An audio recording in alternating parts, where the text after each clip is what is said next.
Seigneur qui nous aime, Dieu nous donne sa joie, Dieu nous donne sa joie. Les chemins vous libèrent de la peur, Dieu soutient les disciples du Sauveur. Vous serez ses témoins sur les pas du serviteur.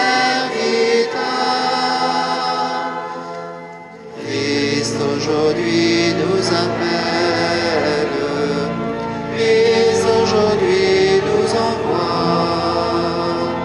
Vive le Seigneur qui nous aime, Dieu nous donne sa joie, Dieu nous donne sa joie.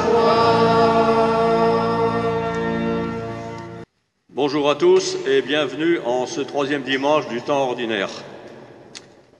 Nous accueillons ce matin les familles de Madame Lucienne Derck et de Monsieur Raymond Vandesten, qui ont été inhumés récemment. Nous les assurons de notre soutien et de nos prières. À entendre la parole aujourd'hui, il n'y a pas de temps à perdre pour proclamer la bonne nouvelle. Pas de temps à perdre pour annoncer l'Évangile. Pas de temps à perdre pour appeler à la conversion. C'est pour cela que Jonas va secouer les gens de Ninive dans la première lecture. C'est ce que saint Paul rappelle dans la deuxième lecture. Et c'est le message central de Jésus dans l'Évangile. Message qu'il est venu délivrer aux hommes, mission à laquelle il associe ses disciples. Oui, le temps est limité. Les temps sont accomplis. Il n'y a pas de temps à perdre. Christ est ressuscité. Il est le chemin et la vie. À nous d'en vivre et d'en être témoins. Au nom du Père, du Fils et du Saint-Esprit, la grâce de Jésus notre Seigneur, l'amour de Dieu le Père et la communion de l'Esprit Saint soient toujours avec vous. Bienvenue à chacun et à chacune en cette cathédrale ce matin. Nous entendrons la parole du Seigneur qui nous invite à cette conversion, bien sûr à être témoins de la conversion, mais peut-être de la vivre nous-mêmes. Sommes-nous prêts à nous laisser interpeller par le Seigneur? Sommes-nous prêts à nous laisser toucher par lui? Quels que soient les événements que nous avons vécus cette semaine, épreuves du deuil ou événements de la vie quotidienne ordinaire, bien puissions-nous nous laisser toucher par la parole du Seigneur, nous laisser toucher par sa présence dans l'Eucharistie. Et au début de cette Eucharistie, reconnaissons tout ce qui nous encombre, tout ce qui est blessure dans nos cœurs, dans nos vies. Demandons la miséricorde, le pardon de Dieu.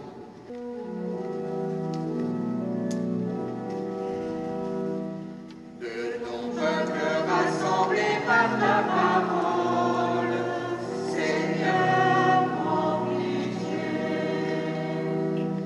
Seigneur, prends pitié. Ô Christ, venu dans le monde pour appeler tous les pécheurs, prends pitié de nous. De ton peuple sanctifié par ton esprit, ô Christ, prends pitié. Ô Christ, prends pitié.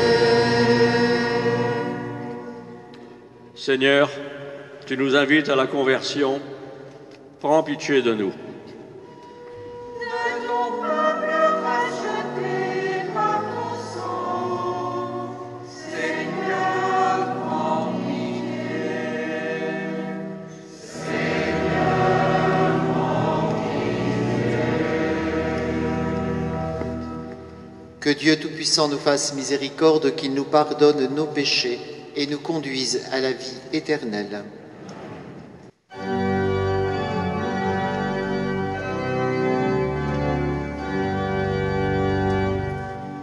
Gloire et louange à Dieu et paix aux hommes qui l'aiment.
Toi seul Seigneur Jésus, avec l'Esprit de lumière,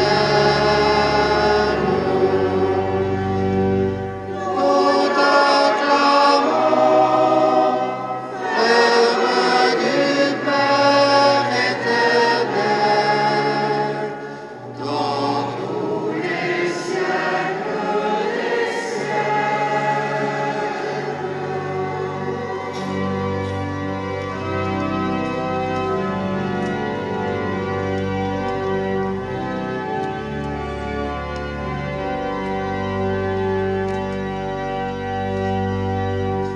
Prions le Seigneur, Dieu éternel et tout-puissant, dirige notre vie selon ton amour, afin qu'au nom de ton Fils bien-aimé, nous portions des fruits en abondance. Par Jésus-Christ, ton Fils, notre Seigneur et notre Dieu, qui vit et règne avec toi en l'unité du Saint-Esprit, maintenant et pour les siècles des siècles.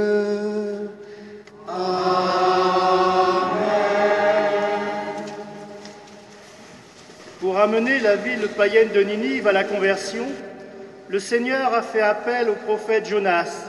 Enthousiaste et efficace, Jonas a su toucher ces gens de Ninive et nous invite à notre tour à trouver les mots de l'évangélisation aujourd'hui. Lecture du livre de Jonas. La parole du Seigneur fut adressée à nouveau à Jonas. Lève-toi, va à Ninive, la grande ville païenne. Proclame le message que je te donne pour elle. Jonas se leva et partit pour Ninive, selon la parole du Seigneur. Or, Ninive était une ville extraordinairement grande. Il fallait 3 jours pour la traverser. Jonas la parcourut en une journée à peine en proclamant « Encore 40 jours et Ninive sera détruite ». Aussitôt, les gens de Ninive crurent en Dieu. Ils annoncèrent un jeûne et tous, du plus grand au plus petit, se vêtirent de toiles de sac. En voyant leur réaction et comment ils se détournaient de leur conduite mauvaise, Dieu renonça au châtiment dont il les avait menacés. Parole du Seigneur.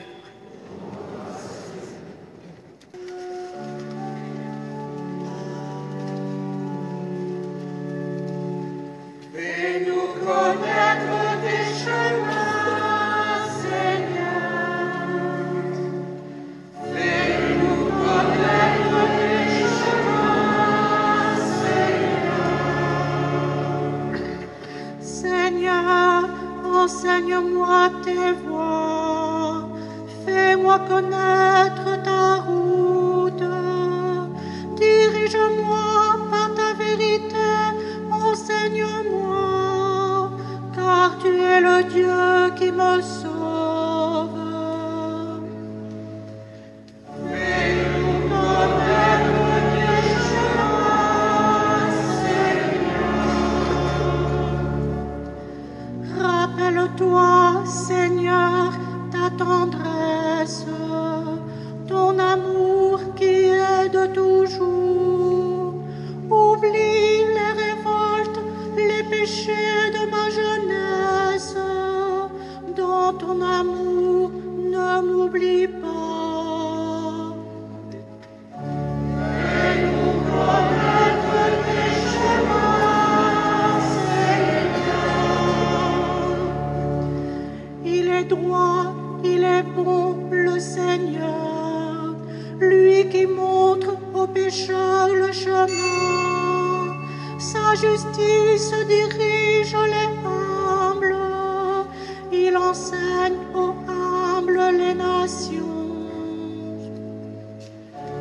Fais-nous connaître tes chemins, Seigneur. Saint Paul, avec sagesse, nous avertit. L'essentiel n'est pas dans les choses de ce monde. Lecture de la première lettre de saint Paul apôtre aux Corinthiens. Frères, je dois vous le dire, le temps est limité. Dès lors, que ceux qui ont une femme soient comme s'ils n'avaient pas de femme, ceux qui pleurent comme s'ils ne pleuraient pas, ceux qui ont de la joie comme s'ils n'en avaient pas, ceux qui font des achats comme s'ils ne possédaient rien, ceux qui profitent de ce monde comme s'ils n'en profitaient pas vraiment, car il passe, ce monde tel que nous le voyons. Parole du Seigneur.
De Dieu est tout proche, convertissez-vous et croyez à l'Évangile.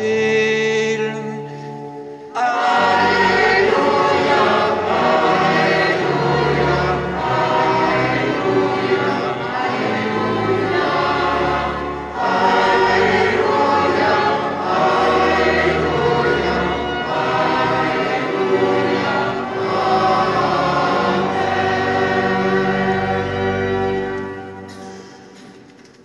Le Seigneur soit avec vous.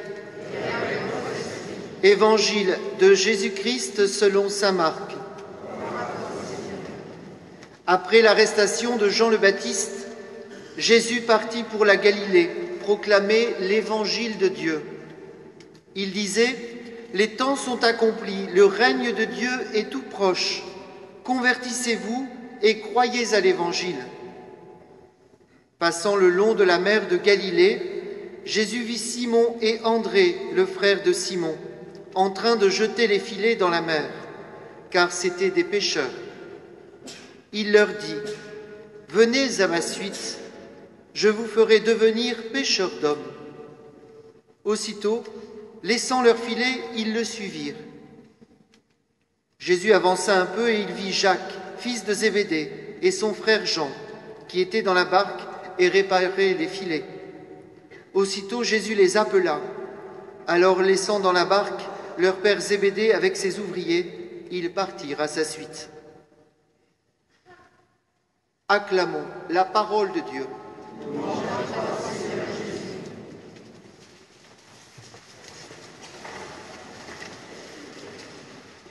Dans le mot d'accueil,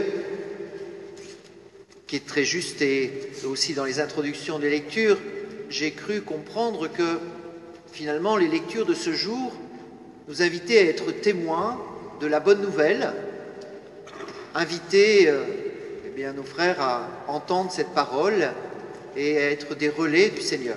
C'est très juste, à l'image de Jonas, à l'image de Paul, à l'image de Jésus, bien sûr. Et je vous avouerai que quand j'ai lu les lectures, je l'ai d'abord pris pour moi. Je me suis dit, Seigneur, tu m'appelles à la conversion. Tu m'appelles à me convertir. Alors la première voix, c'est celle de Jonas. Convertissez-vous parce que vous faites le mal. Et les habitants de Ninive entendent cette parole. Ils ont foi en Dieu. C'est assez extraordinaire. Et ils vont jeûner. Ils vont prendre le sac, ils vont changer leur vie, ils vont abandonner leur conduite mauvaise et ils vont vivre dans une vie plus juste, plus droite. Premier chemin de conversion. Ça peut être intéressant de temps en temps, en regardant dans notre vie, de se dire, il y a des trucs qui ne vont pas. Quand on se moque de telle ou telle personne, quand on reste un peu chez soi sans s'occuper des autres, voilà, et la liste Il y a des choses qui ne vont pas. Seigneur, donne-moi la force de la conversion. Appelons, voilà, un chat dans notre vie. J'ai rien contre les chats, mais voilà. Soyons clairs. Je suis invité à changer ma vie. Deuxième piste, c'est celle du psaume. Seigneur, enseigne-moi tes chemins. Fais-moi connaître ta route. Deuxième chemin de conversion, celui de l'écoute de la parole de Dieu qui m'invite à une voie de la sagesse. Et là, la conversion, elle peut être de dire, mais à l'écoute de la parole de Dieu, qu'est-ce que je peux faire de bien? Donc non plus abandonner ma conduite mauvaise, on le garde toujours quand même, il faut faire un peu le ménage chez soi, bien sûr, mais entendre dans la parole de Dieu que nous écoutons de dimanche en dimanche des chemins de vie, des chemins pour une bonne nouvelle, pour que, au cœur de nos familles, au cœur de notre lieu de travail, nous puissions vivre un peu mieux de l'Évangile, un peu mieux de la bonne nouvelle. Deuxième voie. Il en est une troisième que nous propose Paul dans la lecture, c'est de temps en temps on est inquiet parce que nous avons des regrets pour hier, nous avons des inquiétudes pour demain, et Paul dit mais le temps est voilà que le temps est limité. L'urgent, c'est aujourd'hui, c'est maintenant. Je n'ai que maintenant pour aimer. Je n'ai que maintenant pour faire le bien. Demain, je change de truc. Voilà, encore une fois aujourd'hui, mais après, je change. Vous ne changerez jamais. C'est maintenant qu'il s'agit d'aimer. C'est maintenant qu'il s'agit de changer ma vie et de mettre les priorités à leur place. N'imagine pas que tu puisses ordonner ta vie demain. C'est aujourd'hui. Le temps est limité. Tu n'as qu'aujourd'hui pour aimer. 3 voies qui nous sont proposées pour la conversion. Et j'avoue que je préfère la 4e, c'est celle de Jésus.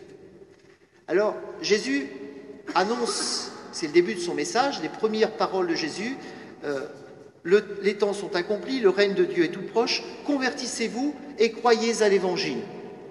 Donc Jésus appelle à la conversion. Très bien.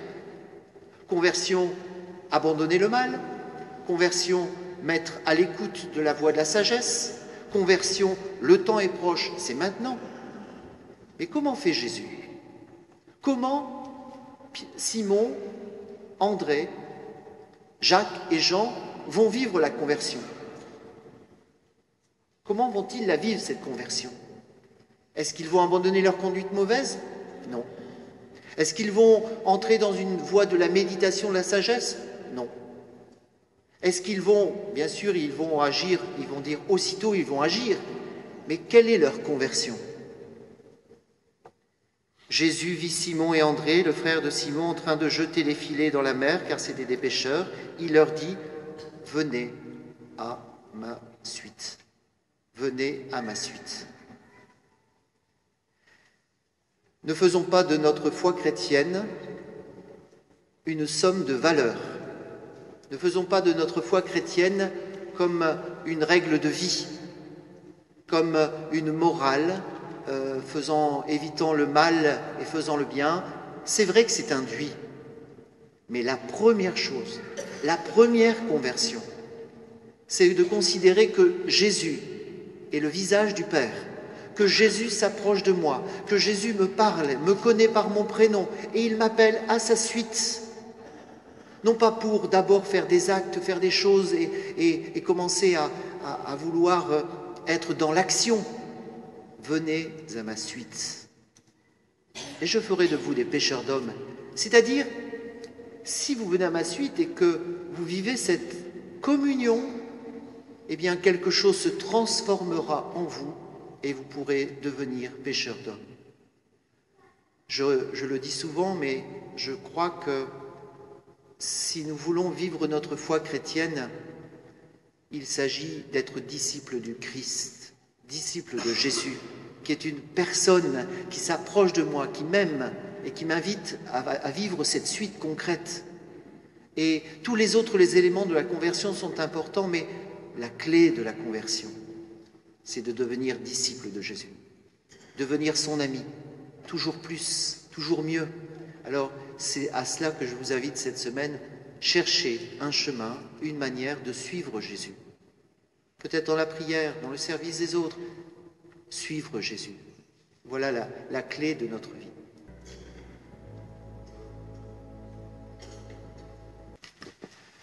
Ensemble, nous proclamons notre foi. Je crois en Dieu, le Père Tout-Puissant, Créateur du ciel et de la terre, et en Jésus-Christ, son Fils unique, notre Seigneur, qui a été conçu du Saint-Esprit, né de la Vierge Marie, a souffert sous Ponce Pilate, a été crucifié, mort, a été enseveli, est descendu aux enfers, le troisième jour est ressuscité des morts, est monté aux cieux, est assis à la droite de Dieu le Père Tout-Puissant, d'où il viendra juger les vivants et les morts. Je crois en l'Esprit Saint, à la Sainte Église catholique, à la communion des saints, à la rémission des péchés, à la résurrection de la chair, à la vie éternelle. Pour que tous les hommes puissent mener sur terre une vie digne et fraternelle, faisons monter ensemble notre prière vers le Seigneur. Pour le pape François et sa lourde responsabilité, pour nos frères et pour nos évêques et nos pasteurs, pour les prophètes d'aujourd'hui et tous les chrétiens, afin qu'ils suivent Jésus, Seigneur, nous t'en prions.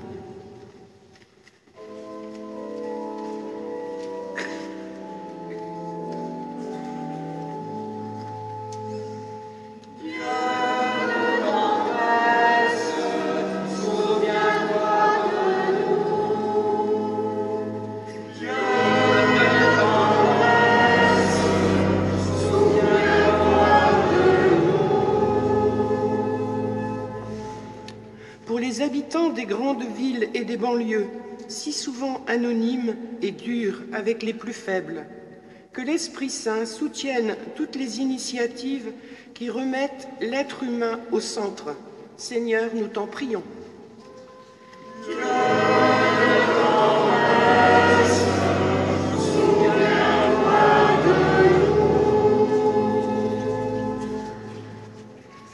Pour les chrétiens de toutes les confessions qui, pendant cette semaine, demandent à Dieu de guérir leurs divisions, que l'Esprit Saint fasse progresser l'ensemble des disciples du Christ vers une unité visible qui soit un témoignage. Seigneur, nous t'en prions. Dieu.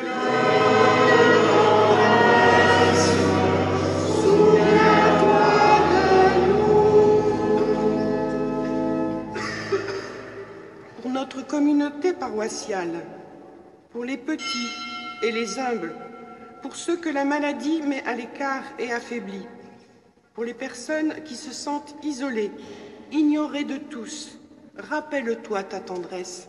Seigneur, nous t'en prions. Dieu.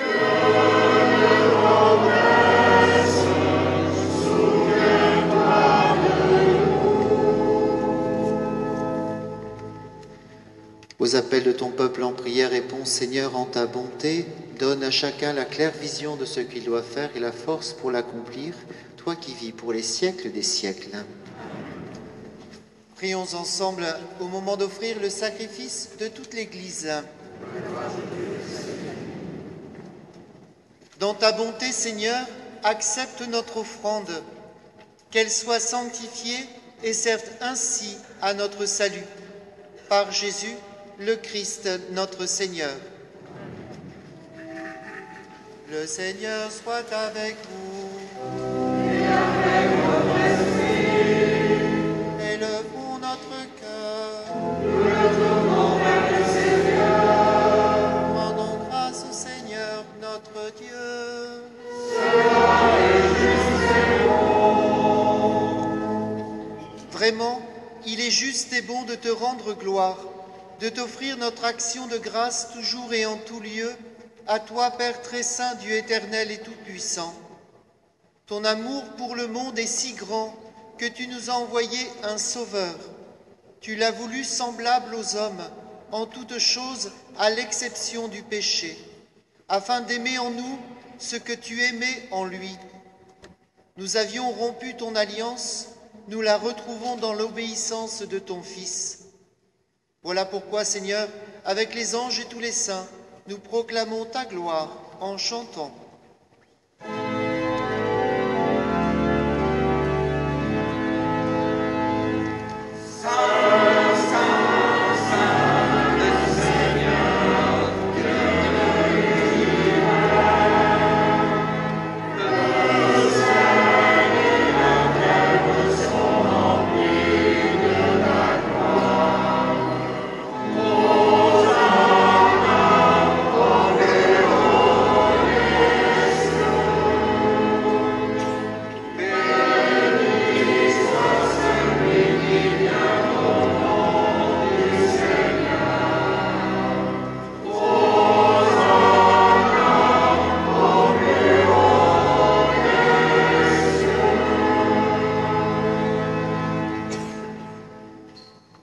Toi qui es vraiment saint, toi qui es la source de toute sainteté, nous voici rassemblés devant toi et dans la communion de toute l'Église. En ce premier jour de la semaine, nous célébrons le jour où le Christ est ressuscité d'entre les morts. Par lui que tu as élevé à ta droite, Dieu notre Père, nous te prions. Sanctifie ces offrandes en répandant sur elles ton esprit, qu'elles deviennent pour nous le corps et le sang de Jésus le Christ notre Seigneur. Au moment d'être livré d'entrer librement dans sa passion, il prit le pain, il rendit grâce, il le rompit et le donna à ses disciples en disant « Prenez et mangez-en tous, ceci est mon corps livré pour vous. »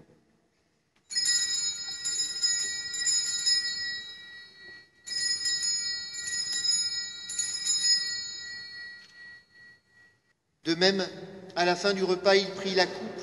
De nouveau, il rendit grâce et la donna à ses disciples en disant « Prenez et buvez-en tous, car ceci est la coupe de mon sang, le sang de l'alliance nouvelle et éternelle qui sera versé pour vous et pour la multitude en rémission des péchés. Vous ferez cela en mémoire de moi. »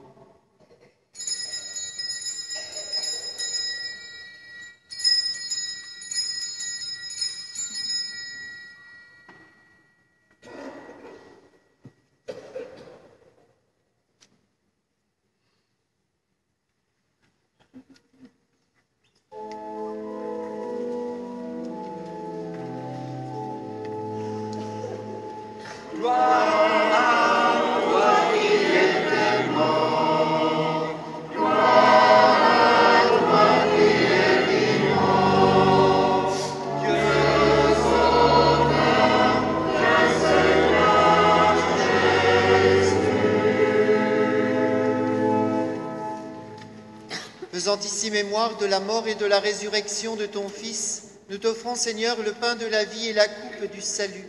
Et nous te rendons grâce car tu nous as choisis pour servir en ta présence. Humblement, nous te demandons qu'en ayant part au corps et au sang du Christ, nous soyons rassemblés par l'Esprit Saint en un seul corps. Souviens-toi, Seigneur, de ton Église répandue à travers le monde. Fais-la grandir dans ta charité, avec le pape François, notre évêque Jean-Paul et tous ceux qui ont la charge de ton peuple. Souviens-toi aussi de nos frères qui se sont endormis dans l'espérance de la résurrection et de tous les hommes qui ont quitté cette vie. Nous prions ce matin pour Madame Marcelle Foulon, funérailles du 8 janvier, pour Madame Lucienne Derck, funérailles du 21 janvier, pour Monsieur Raymond Van Desten, funérailles le 22 janvier, pour Madame Solange Desafi, funérailles le 23 janvier, et pour les défunts de la famille Walton-Sagnier, pour Jeannette et Véronique Philipson, pour les défunts des familles Macré et Méas, pour Madame Yvette Bert, pour Madame Henriette Quémin, pour Monsieur Louis Régnier et les défunts de sa famille, pour Monsieur Jacques Levray, pour Madeleine et Suzanne Pruvot, pour Valentine Bocquet, pour les défunts de la famille Robbe-Souvelier, pour les défunts de la famille Lefebvre-Beauchamp, pour l'abbé Lucien Laurent, et en action de grâce à Notre-Dame des Miracles pour le retour du Père d'Arlette Ruel. Et tous les défunts de nos familles, reçois-les dans ta lumière auprès de toi. Sur nous tous, enfin, nous implorons ta bonté. Permets qu'avec la Vierge Marie, la bienheureuse Mère de Dieu, avec Saint Joseph, son époux, les apôtres et les saints de tous les temps qui ont vécu dans ton amitié, nous ayons part à la vie éternelle et que nous chantions ta louange par Jésus-Christ, ton Fils bien-aimé. Par lui, avec lui et en lui, à toi, Dieu le Père Tout-Puissant, dans l'unité du Saint-Esprit, tout honneur et toute gloire pour les siècles des siècles.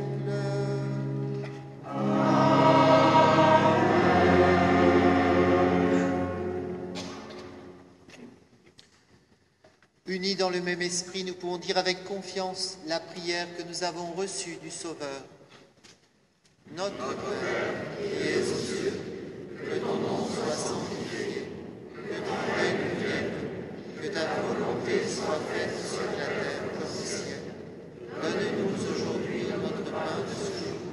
Pardonne-nous nos offenses, comme nous pardonnons aussi à ceux qui nous ont offensés. Et ne nous soumets pas à la tentation, mais délivre-nous du mal. Délivre-nous de tout mal, Seigneur, et donne la paix à notre temps. Par ta miséricorde, libère-nous du péché. Rassure-nous devant les épreuves, en cette vie où nous espérons le bonheur que tu promets et l'avènement de Jésus-Christ, notre Sauveur. Car c'est à toi qu'appartiennent le règne, la puissance et la gloire, pour les siècles des siècles. Seigneur Jésus-Christ, tu as dit à tes apôtres, je vous laisse la paix, je vous donne ma paix. Ne regarde pas nos péchés, mais la foi de ton Église. Pour que ta volonté s'accomplisse, donne-lui toujours cette paix et conduis-la vers l'unité parfaite, toi qui règnes pour les siècles des siècles. Que la paix du Seigneur soit toujours avec vous. Heureux les invités au repas du Seigneur, voici l'agneau de Dieu qui enlève le péché du monde.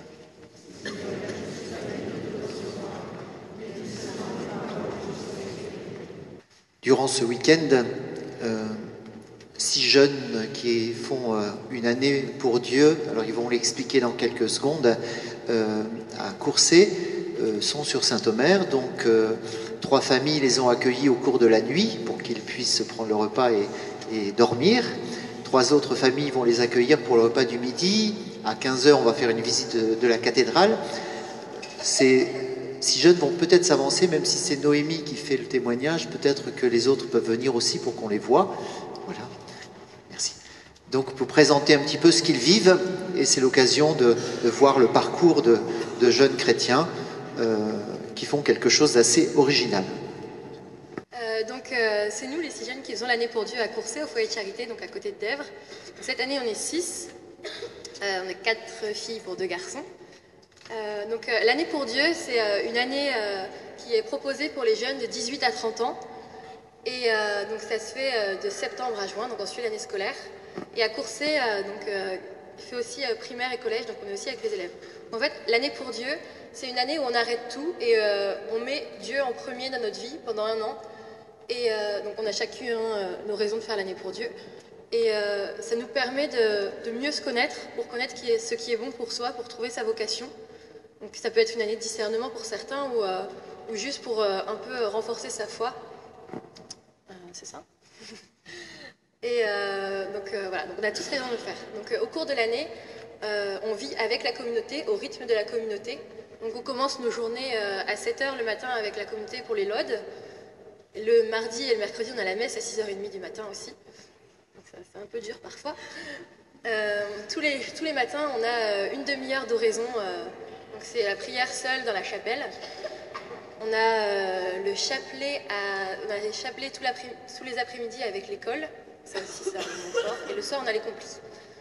Donc, en plus de ce rythme de vie un peu soutenu, on a à peu près 18 heures de cours par semaine. Donc, c'est un peu de la théologie. Donc, on étudie la Bible, on étudie le catéchisme de l'Église catholique, la doctrine sociale de l'Église. Et on a pas mal de cours de spiritualité. Donc, en fait, on découvre la vie de grands saints qui paraît parfois complètement dingue. Et justement, par ces cours, on se rend compte que c'est dans les petites choses qu'on peut atteindre la sainteté. Donc ça nous aide on se raccroche aux saints qui nous plaisent le plus pour apprendre à mieux vivre notre foi et à l'enrichir, à la renforcer. Et le but de cette année aussi, c'est de devenir des évangélisateurs quand même. C'est d'avoir la foi tellement fort, de donner envie d'avoir la foi aux gens. Et ça aussi, on l'a par rapport aux élèves. Donc on a chacun une classe dont on est responsable. Donc on vit avec cette classe, on prend tous les repas avec eux, on fait leur veillée le soir avec eux, parce que c'est des internes. On va à la messe avec eux le jeudi. Et voilà. Et donc en fait, être avec les classes, c'est quelque chose qui nous apprend à... comment dire, ça nous apprend à avoir de l'autorité déjà, mais voilà, c'est vachement constructif parce qu'on doit être un exemple pour eux et parfois c'est vachement difficile quand ils nous cassent les pieds.